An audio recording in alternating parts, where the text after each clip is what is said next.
I feel there is a community that is always there but was invisible until now.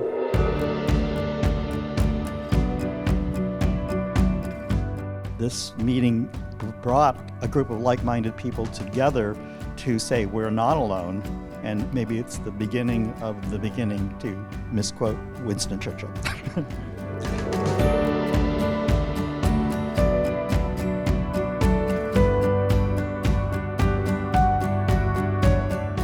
How can we infuse the emotion of art into science in a way that makes the impossible possible? Art has so much more to offer science than we traditionally tend to think about. Going through between the fast growth and the slow growth, thinking that in a garden you don't have to choose. You know, you could have a part of the garden that is slow growing trees, a part of the garden that is fast growing flowers.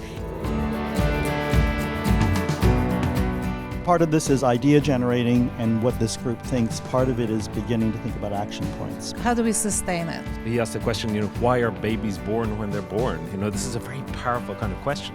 For whom we're organizing, and this question of, is this for us? Look around the room and who's here. Being in a room full of people who also don't fit in boxes and thinking about ways that we can create spaces where everyone feels like they can show up as their whole selves.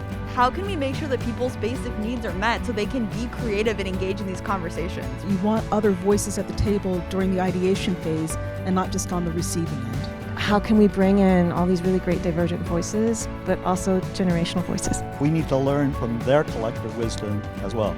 We were really focused on people rather than institutions.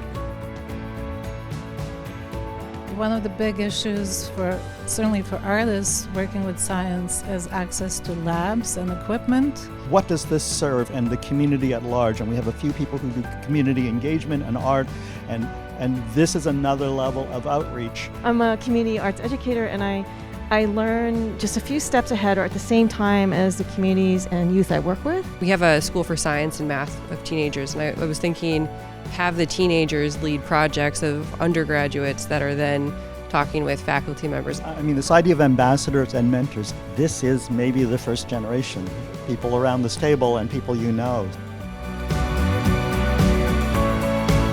I think all kinds of great moments of thinking about our purpose, the resiliency and future of these endeavors, and truly inspiring.